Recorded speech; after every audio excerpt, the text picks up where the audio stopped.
नाजरीन अस्सलाम वालेकुम। साइंस और टेक्नोलॉजी ने जहां इंसानी ज़िंदगी को बहुत सारी सहूलतें दी हैं, वहां पे साइंस और टेक्नोलॉजी की वजह से इंसानी ज़िंदगी बहुत ज़्यादा मुतासिर भी हुई है। इंसानी ज़िंदगी में पैदा होने वाली बहुत सारी मोहलिक बीमारियों की वजह टेक्नोलॉजी है, जिसमें सबसे ज़्यादा जानलेवा बीमारी कैंसर। और कैंसर का बहुत सारे असबाब मौजूद हैं, लेकिन उनमें सबसे बड़ा जो सबब है वो रेडिएशन है। रेडिएशंस क्या होती हैं, जिन्हें हम उर्दू के अंदर शुआओं का नाम देते हैं। रोज़मर्रा ज़िंदगी के अंदर इंसानी जिस्म जो है बहुत सारी रेडिएशन जो है वो अब्जॉर्ब कर रहा है। ये जो रेडिएशन जो रोज़मर्रा ज़िंदगी में इंसान जो अपने जिस्म के अंदर एब्जॉर्ब करता है, इन रेडिएशंस को साइंटिफिक ज़बान के अंदर बैकग्राउंड रेडिएशंस का नाम दिया जाता है। बैकग्राउंड रेडिएशंस हम कहते हैं कि ऐसी रेडिएशंस ज़मीन के अंदर मौजूद नेचुरली तौर पे जो रेडियो एक्टिव एलिमेंट पाए जाते हैं, उनसे जो रेडियो एक्टिव शुआएं खारिज होती हैं, और एटमॉस्फेयर में मौजूद जो कॉस्मिक रेज होती हैं, उन रेडिएशंस को हम क्या बोलते हैं? बैकग्राउंड रेडिएशंस बोलते हैं। कॉस्मिक रेज जो होती हैं ये हमारे एटमॉस्फेयर के अंदर मौजूद होती हैं, जो सूरज से ज़मीन तक पहुंच रही होती हैं, जो इंसानी जिस्म को मुतासर करती हैं।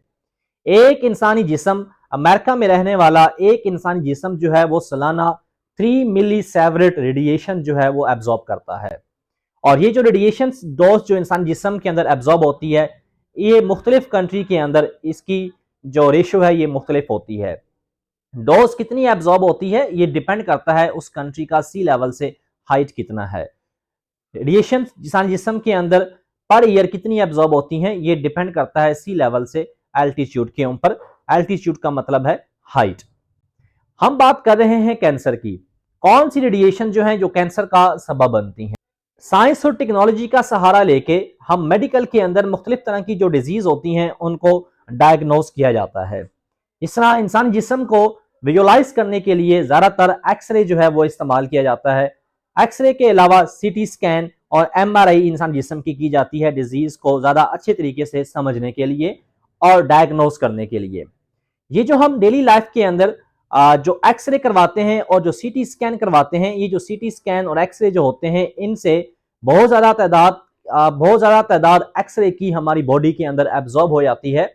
और वो हद से ज़्यादा एक्सरे अगर हम करवाते हैं तो वो एक्सरे जो होती हैं वो इंसानी जिस्म के अंदर कैंसर का बनने का सबब बनती हैं। एक इंसानी जिस्म के अंदर जो एक्सरे डाली जाती हैं बीमारी को डायग्नोज करने के लिए, या जो हम सीटी स्कैन करवाते हैं, तो सीटी स्कैन के अंदर भी जिस्म के अंदर एक्सरेज एब्जॉर्ब की जाती हैं। ये जो हम आम तौर पे जो एक्सरे देख रहे होते हैं, इस एक्सरे में ये होता ये है कि जब इंसानी जिस्म के अंदर रेडिएशंस एब्जॉर्ब होती हैं, तो इंसानी जिस्म जो हिस्सा इंसान का रेडिएशंस को एब्जॉर्ब कर लेता है वो हमें एक्सरे के अंदर काले रंग का नजर आता है, और जो हिस्सा रेडिएशंस को एब्जॉर्ब नहीं करता वो हमें ब्राइट शक्ल का नजर आता है, वो हमें सफेद कलर का नजर आता है। अमूमन हम हड्डियों का जो फ्रैक्चर होता है उसके लिए एक्सरे करवाते हैं, और उस एक्सरे के दौरान जो हड्डियां इंसान की होती हैं वो सफेद नजर आती हैं, ब्राइट नजर आती हैं, और इंसान का जो बाकी जिस्म जो होता है, हड्डियों के साथ जो गोश्त लगा होता है, वो डार्क नजर आता है। असल में वही हिस्सा है जो एक्सरे को एब्जॉर्ब करता है। वही टिश्यू हैं जो ह्यूमन टिश्यू हैं जो एक्सरे को एब्जॉर्ब करते हैं। अगर इन टिश्यू के अंदर एक्सरे की डोज जो है वो ज्यादा एब्जॉर्ब हो जाए, तो ये टिश्यू जो होते हैं ये डैमेज हो जाते हैं और कैंसर के सेल पैदा हो जाते हैं, और कैंसर बनने का सबब भी बन सकते हैं। एक रिसर्च में ये देखा गया कि अगर एक इंसान जो है वो एक दफा अपना एक्सरे करवाता है, तो उसके अंदर कितने फीसद कैंसर का पैदा होने का चांस हो सकता है।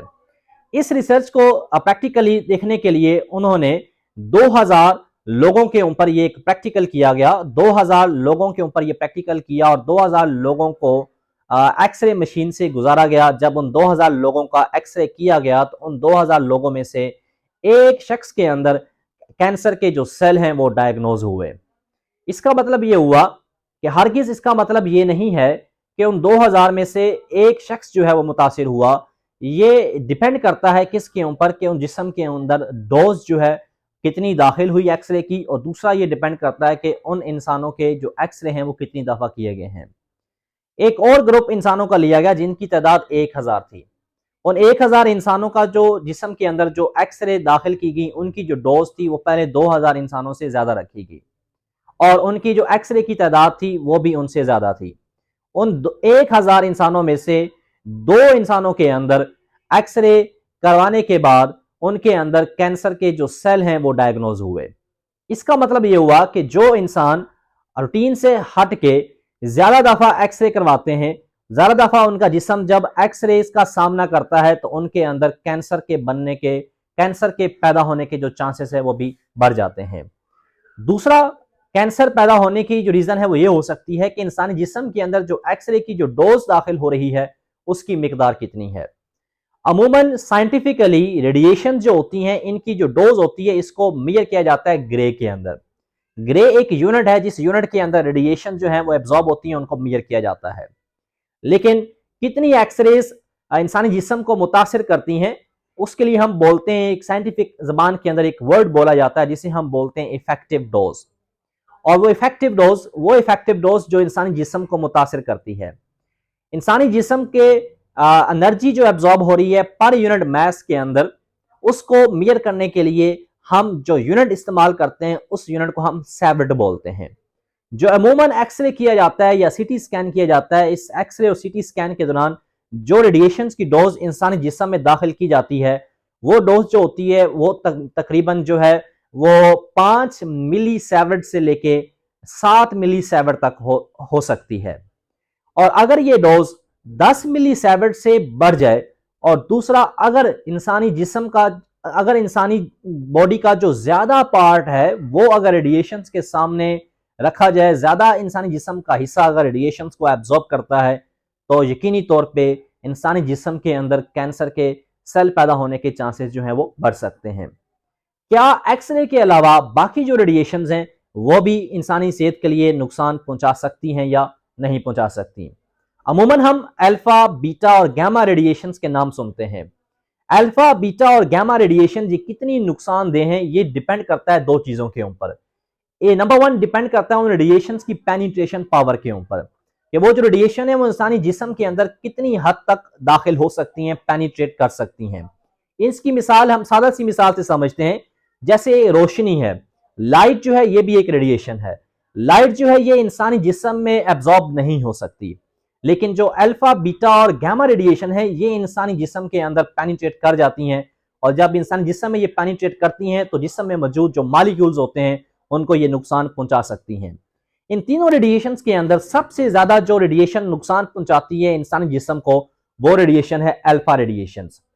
क्यों सबसे ज्यादा अल्फा रेडिएशन इंसानी जिस्म को नुकसान पहुंचाती है? उसकी बड़ी वजह यह है कि अल्फा रेडिएशन की आयोनाइजेशन पावर ज्यादा है। आयोनाइजेशन पावर का मतलब यह है कि जब अल्फा रेडिएशन इंसानी जिस्म के अंदर एब्जॉर्ब होती हैं तो इंसानी जिस्म के अंदर जो मॉलिक्यूल्स होते हैं, जो टिश्यूज होते हैं, उन टिश्यू और मॉलिक्यूल्स को वो आयंस में कन्वर्ट कर देते हैं, जिसकी वजह से इंसानी जिस्म के अंदर मौजूद जो मॉलिक्यूल्स और जो टिश्यू होते हैं वो कई हद तक मुतासिर होते हैं। और अगर अल्फा रेडिएशन इंसानी जिस्म से ज्यादा मिकदार में एब्जॉर्ब हो जाएं तो इसकी वजह से इंसान की 2 से 3 दिन के अंदर डेथ भी हो सकती है।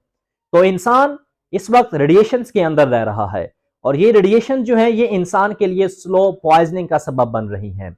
तो हमें अमूमन बैकग्राउंड रेडिएशंस का रोज सामना करना पड़ता है, और जो लोग ज्यादा एल्टीट्यूड के ऊपर रह रहे हैं उनका बैकग्राउंड रेडिएशंस के साथ ज्यादा सामना होता है।